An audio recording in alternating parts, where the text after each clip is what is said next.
दोस्तों, आज हम बात करेंगे एक ऐसे शीर्षक पर, एक ऐसे मुद्दे पर जो हर घर में एक विवाद का मुद्दा बनता है कि भारत में कौन सा खाना पकाने वाला तेल सबसे बेस्ट रहेगा। देखिए, खाना पकाने वाले तेल खाना पकाने का एक जरिया ही नहीं होता है, ये हमारी स्वास्थ्य का भी एक बहुत ही बड़ा हिस्सा है।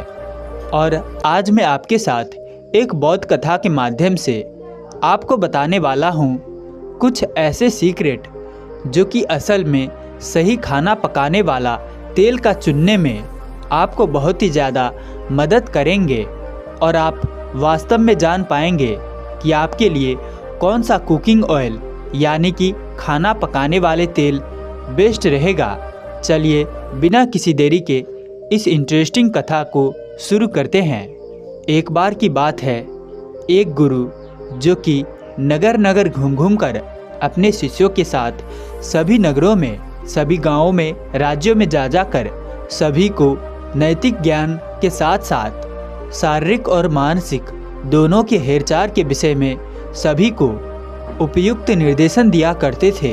एक बार की बात है, जब वो गुरुदेव अपने शिष्यों के साथ हरिपुर नगरी में पहुंचते हैं तो वहां का राजा उन्हें बड़े सम्मान के साथ स्वागत करते हैं और गुरुदेव से अपने नगर में सभा बिठाने के लिए आग्रह करते हैं और वो गुरुदेव मान जाते हैं, जो कि आयुर्वेद के बहुत बड़े ज्ञाता थे।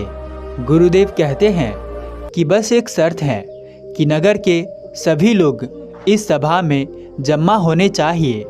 फिर राजा कहते हैं, जैसी आपकी इच्छा गुरुदेव, मैं अभी ही सभी को सूचित कर देता हूँ कि यहाँ पर जमा होए सब लोग को आज गुरुदेव ज्ञान की बातें बताने वाले हैं, स्वस्थ की बातें हम सबको निर्देश करने वाली हैं। इस तरह उस सभा में सभी लोग आमंत्रित किए जाते हैं। सभी नगर वालों वहाँ इकट्ठित होते हैं और गुरु के मुख से उपदेश सुनने की प्रतीक्षा करने लगते हैं।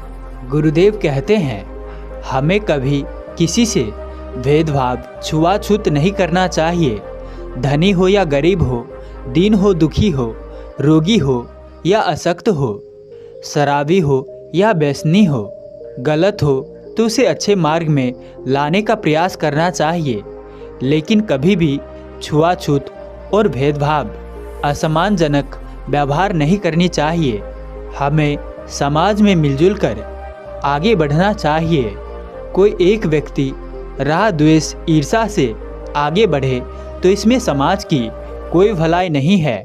इसीलिए हमें जितना हो सके दयालु भावना से रहना चाहिए।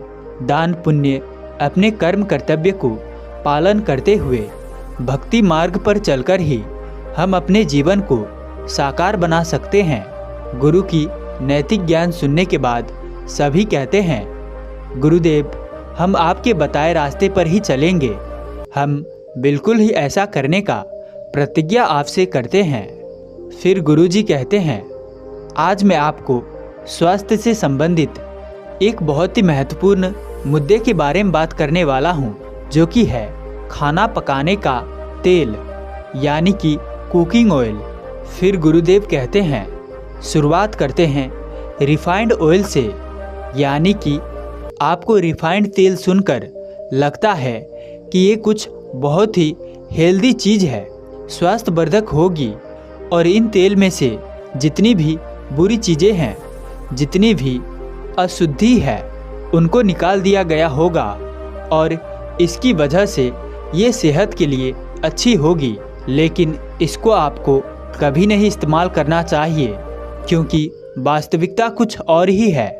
रिफाइंड तेल विशेष रूप से वो ऑयल होते हैं जो कि एक स्पेशल प्रोसेस से गुजरते हैं और ये प्रोसेस प्रक्रिया के अंदर इसको क्लियर, ऑर्डरलेस और स्वादहीन बनाया जाता है और इसे लंबे समय तक टिकाए रखने के बनाने के लिए इसमें केमिकल मिलाया जाता है। लेकिन क्या आप जानते हैं कि इस प्रक्रिया में इन तेल को बहुत सारी ऐसे प्रक्रियाओं से गुजरना पड़ता है जिससे इनके न्यूट्रिएंट्स खत्म हो जाते हैं, पौष्टिक तत्व जो होते हैं वो क्षीण होते जाते हैं। इनके जो न्यूट्रिशन होते हैं, देखिए जो प्रोसेस का प्रक्रिया है इन तेलों का, इसमें संलग्न होता है अत्यधिक ताप। अत्यधिक ताप के कारण इसके जो पौष्टिक तत्व होते हैं वो जल जाते हैं, हाई हीट दिए जाते हैं। रिफाइंड ऑयल को बनाने के लिए इसके अंदर जो एंटीऑक्सीडेंट होते हैं, जो नेचुरल विटामिन होते हैं, जो विशेष फैटी एसिड होते हैं, ये सारे ख़त्म हो जाते हैं और इसी वजह से ये किसी काम के नहीं रहते हैं। इनफैक्ट रिफाइंड तेल में हाई टेम्परेचर प्रोसेसिंग की वजह से कई बार ट्रांस फैट भी बढ़ जाते हैं और ये ट्रांस फैट हमारी हार्ट हेल्थ के लिए बेहद नुकसानदेह होते हैं और हार्ट डिजीज़ का खतरा बढ़ा देते हैं, उसके रिस्क को बढ़ा देते हैं। वैसे आप सोच रहे होंगे कि ठीक है, ये रिफाइंड ऑयल ख़राब है, ये हमने मान लिया, लेकिन आप ये तो बताओ कि हमें कौन सा तेल इस्तेमाल करना है। बाज़ार में जितने भी तेल आजकल मिलते हैं वो सब के सब रिफाइंड ही तो होते हैं। फिर ऐसे में हम क्या करें? क्योंकि भारत में हम लोग रहते हैं और हमें खाना बनाने के लिए तेल तो चाहिए ही चाहिए, उसके बिना काम नहीं चलेगा। तो चलिए आपकी ये दुविधा भी दूर कर देते हैं और जानते हैं रिफाइंड तेल के एक हेल्दी विकल्प के बारे में, जो कि है कच्ची घानी का तेल, यानी कि अंग्रेजी में से कोल्ड प्रेस्ड ऑयल कहा जाता है। दोस्तों, कच्ची घानी प्रक्रिया हमारे भारत में बहुत ही पुराने ज़माने से चली आ रही है। अब भी कुछ कुछ जगहों पर, खास करके जो गांव या छोटे छोटे शहरों में रहते हैं, देहात वगैरह पर, इस प्रक्रिया से तेल अभी भी निकाला जा रहा है। इस प्रक्रिया में बीज को कम टेम्परेचर में प्रेस किया जाता है, जिससे इनमें से तेल निकलने लगता है। इस प्रक्रिया में हाई हीट या फिर नुकसानदायक केमिकल का प्रयोग बिल्कुल भी नहीं किया जाता है, जिससे ये तेल अपने प्राकृतिक पोषक तत्वों को अपने अंदर अवशोषित करके रख पाता है और ज़्यादा ये स्वास्थ्यवर्धक बनता है। ये आपकी दिल के स्वास्थ्य के लिए अच्छे होते हैं और बैड कोलेस्ट्रॉल को कम करने में काम करते हैं। और सबसे बड़ी बात तो ये है कि इन तेल में ट्रांस फैट बहुत ही कम होते हैं, या फिर कहूँ तो बिल्कुल ही नहीं होते हैं, जो कि रिफाइंड तेल में आपको भर भर के मिलते हैं। तो अगर आप सोच रहे हैं कि स्वस्थ रहने के लिए अपने खाने पीने के अंदर सबसे बड़ा बदलाव क्या लाना चाहिए, तो मेरा जवाब है कि सबसे पहले आप अपने खाने पकाने के तेल में बदलाव कीजिए, यानी कि कुकिंग ऑयल को बदलिए। आप कच्ची घानी तेल में स्विच कीजिए, क्योंकि ये तेल एक ऐसी चीज़ है जो कि हम हर रोज़ खाते हैं और दिन में 2-2, 3-3 बार खाते हैं। हर एक तरह के खाने में इसका इस्तेमाल होता है, कभी कम कभी ज़्यादा। तो ये एक ऐसी चीज़ है जिसको अगर आप बदल लेंगे तो इससे आपके ऊपर एक बहुत ही बड़ा बदलाव आपको देखने को मिलेगा।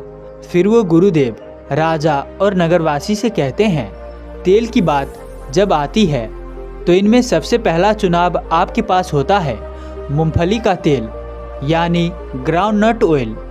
अगर इसके डिटेल्स पर नज़र डालें तो आप देखेंगे करीब 21% भारतीय लोग मूंगफली का तेल खाना बनाने के लिए इस्तेमाल करते हैं।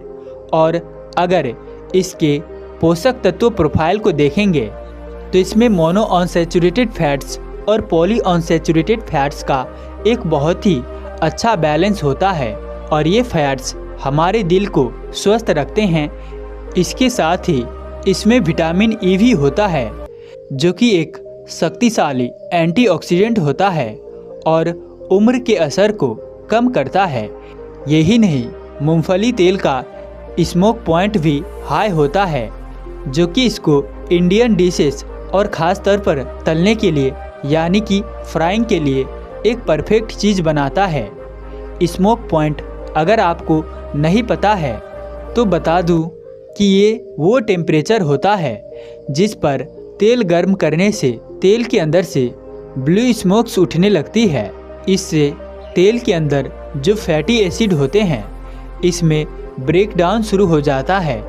अगर साधारण भाषा में कहूँ तो तेल की क्वालिटी गुणवत्ता हो जाती है। बस आप इतना समझ लीजिए। वैसे मूंगफली के तेल हो या फिर आगे जो मैं तेल आपको बताने वाला हूँ ये हो, सिर्फ इनका नाम देखकर ही आपको किसी तेल को बाजार से खरीद नहीं लेना है। ये सोचकर कि गुरुदेव ने बताया था मूंगफली का तेल लेना है, तो चलो तेल ले लेते हैं। मूंगफली का तेल देखिए कंपनी बड़ा स्मार्टली खेलते हैं। ज़्यादातर जो बाज़ार में आपको पीनट के तेल के जितने भी सामान्य ब्रांड्स मिलेंगे वो सभी या फिर सब नहीं कहूँ तो करीब 90% जो तेल ब्रांड्स हैं वो रिफाइंड ही होते हैं। इसीलिए बहुत देखभाल कर ही आपको इसे या किसी भी और दूसरे तेल को चुनना चाहिए। और अगर संभव हो तो किसी गांव देहात में या किसी छोटे शहर में जाके वहां पे जाओ और कच्ची घानी का तेल आप प्रेस करके ऑयल बना लो, निकलवा लो। और वहां पर कुछ दुकानें भी होती हैं, वहां से आप जाके प्रत्यक्ष रूप से इसको आपको खरीदना चाहिए। ये आपके लिए सबसे उत्तम रहता है। वैसे तो मैं जानता हूँ कि आप में से बहुत सारे लोगों के लिए ये संभव ही नहीं होगा, क्योंकि हमारे पास समय इतना नहीं होता है और ज्ञात भी इतनी नहीं होती है। तो इसीलिए आपको अगर कच्ची घानी तेल खरीदना है तो एक बहुत ही अच्छा ब्रांड मैं आपको देता हूँ जो कि आप ट्राई कर सकते हैं। इस ब्रांड का नाम है अन्वेषण। ये अन्वेषण तेल कम प्रोसेस कर बनाते हैं, तो आप कम से कम प्रोसेस किया हुआ तेल आप प्रयोग करना चाहते हैं तो आप इसे एक बार ट्राई कर सकते हैं। मूंगफली तेल यानी ग्राउंडनट ऑयल के बाद दूसरा ऑप्शन हमारे पास आता है सनफ्लावर ऑयल यानी कि सूरजमुखी तेल। इसका लाइट टेस्ट और इसका हाई स्मोक पॉइंट को एक बहुत ही वर्सेटाइल चीज़ बनाती है। चाहे आप डीप फ्राई करना चाहे या फिर आप सामान्य फ्राई करना चाहे, ये तेल आपको हर तरह से स्वादिष्ट खाना के लिए एक विशेष टच देता है। बहुत ही बढ़िया टेस्ट देता है।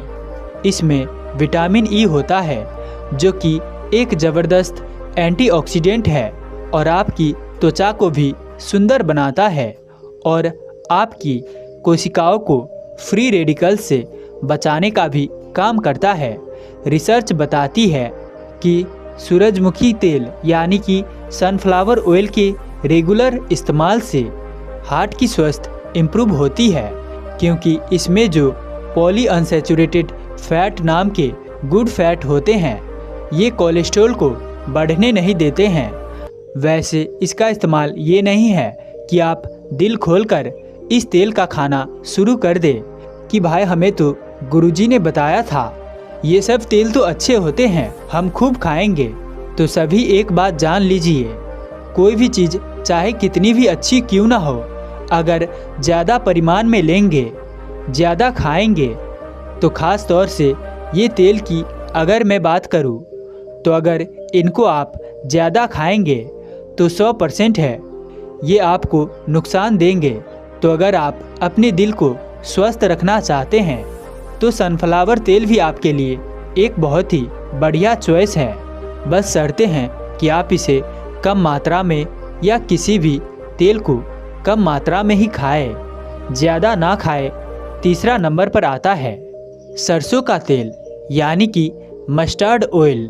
सरसों का तेल भारत में बहुत ही सामान्य रूप से इस्तेमाल किए जाने वाले तेल हैं, जिसे करीब 18% जनता आमतौर से नॉर्थ इंडिया में काफ़ी ज़्यादा इस्तेमाल करते हैं। सरसों का तेल प्योर हो और अनरिफाइंड हो तो ये बेशक एक बहुत ही स्वस्थ लाभदायक ऑप्शन हो सकता है खाना बनाने के लिए।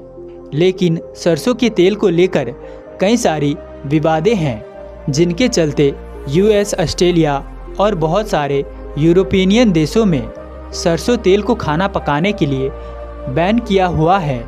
ये विवाद वास्तव में शुरू हुई थी 40 साल पहले, जब एक अध्ययन पब्लिश हुई थी जिसमें पाया गया कि सरसों के तेल के अंदर पाए जाने वाला एरोसिक एसिड दिल को नुकसान पहुंचाता है।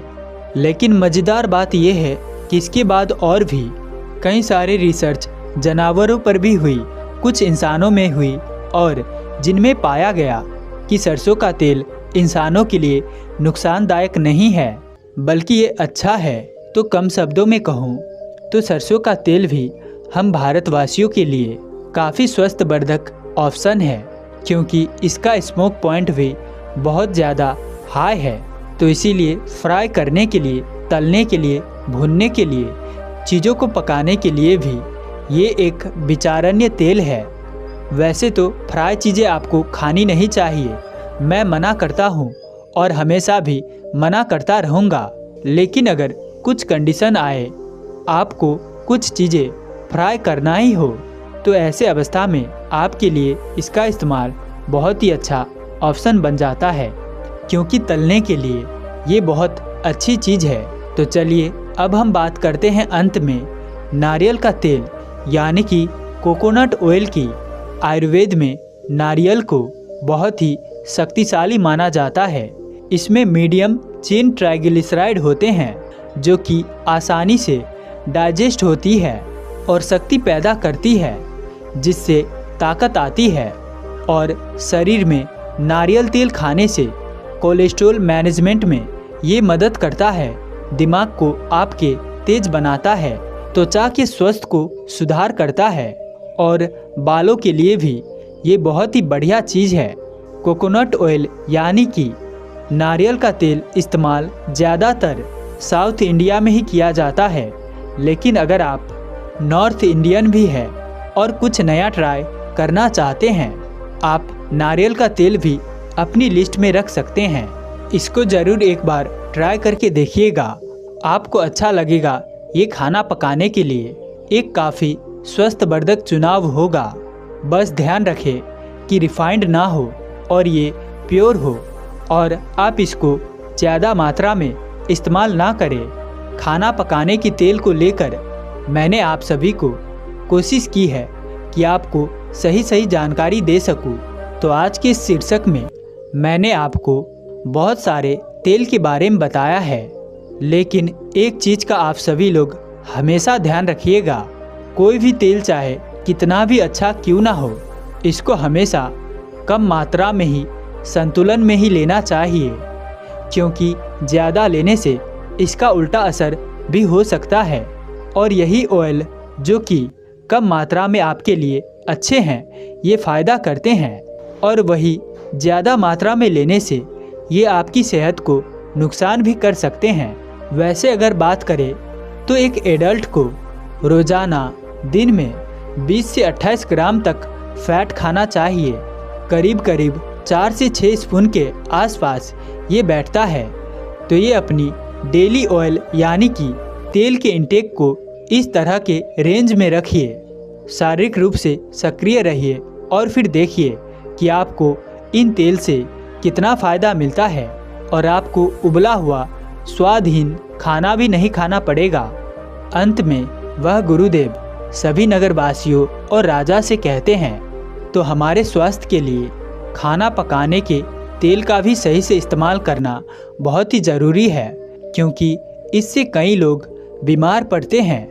क्योंकि आजकल तेल के ही कारण बहुत सारे लोगों को हार्ट अटैक होते हैं, दिल की बीमारी होते हैं, और इसके गलत प्रयोग से कई सारी बीमारियां भी उनके शरीर में घर कर लेते हैं।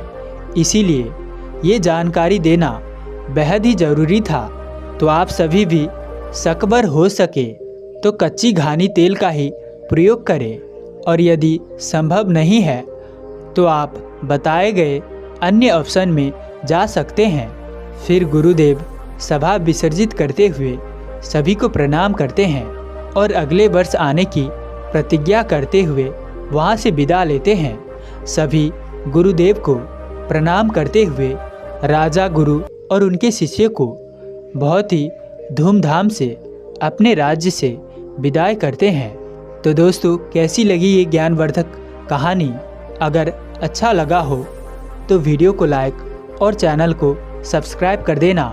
साथ ही अंत तक हमारे साथ बने रहने के लिए मैं किशन शर्मा आप सभी का दिल से बहुत बहुत धन्यवाद करता हूं।